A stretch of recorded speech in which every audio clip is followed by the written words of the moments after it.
Hello, I'm John Owens. Linda Milks asked me to put together a short video on how to break into the big magazines. Well, I'll tell you, from my experience, the best way in to the big magazines is the best way in to any place. Is with a really good, straight-ahead pitch. Don't give them a long-winded job application. What you want to do is hit the editor with your best stuff and hit them hard.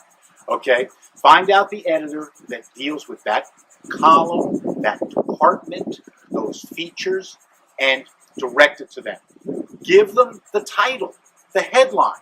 If it engages them, it'll engage their readers. And that's what they're looking for. They're looking for that engagement. Let me give you some good examples. I got these from Travel and Leisure.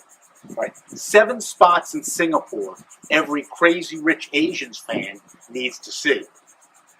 You can actually sit on giant lily pads at this Taipei park. This brew train serves craft beers and scenic views of the Colorado wilderness. So you see, here we have not just destinations, but we also have very specific ways to experience these destinations. One has the pop culture reference with Crazy Rich Asians. Another is very domestic view, you know, with going to Colorado, a new way to see Colorado, someplace, you know, everyone has been, but why should you go back? That gives them a good hook. That's something fresh. And that you can sit on a giant lily pad in a Taipei park. I mean, come on, that's kind of fun. You can just see the photos. All right? Now, there are differences in the magazines, you know, among all of them, and you have to know those. But the one thing they all have in common is that the stories are very specific. It's not just Singapore, but it's 7 things in Singapore. And let's say it's not just Singapore or food in Singapore, or even street food in Singapore. It is something different and more specific. Let me give you an example, okay? Let's say, Singapore's new must-try street food. 5 dishes that go way beyond noodles and blood cockles. All right, so then you figure that, you'll give them a couple paragraphs explaining this. The idea is to give them a title that tells what you got, and is kind of provocative and kind of interesting, engages them. All right? Then you have to explain why you are the person to do the story. And this is essential, because they could send themselves, they could send any freelancer they know to Singapore for probably about $1,000. Why should they send you? Well, you're going to tell them because you have the experience, you have the knowledge, you have the clips. Don't make it long-winded. Just get right to it, just like you did with the title for the story.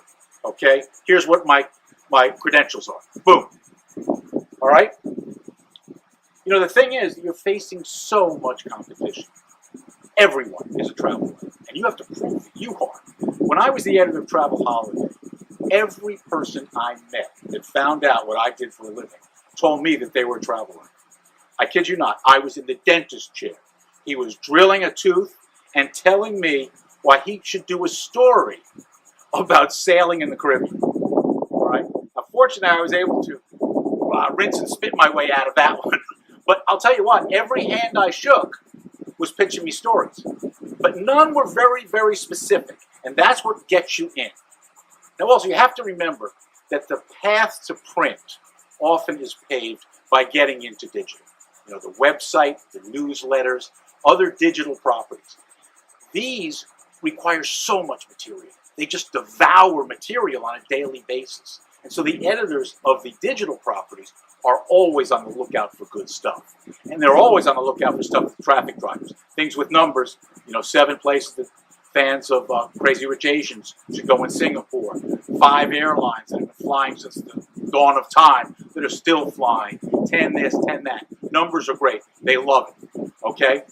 If you can break in through the digital, then you can get into print. Because remember, long term, your goal here isn't just to place a story. Your goal is to build a relationship.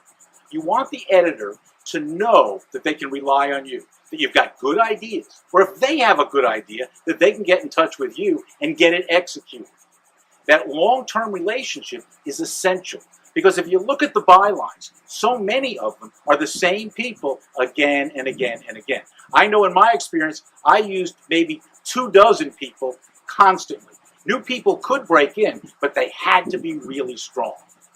And so keep at it, build that relationship, keep pitching them ideas, keep following up. Just don't be a pest. And you have to know that fine line, but I think you can discover it by the way they react to you. And if you do that, you will get into print. Hope this helped you. Thanks.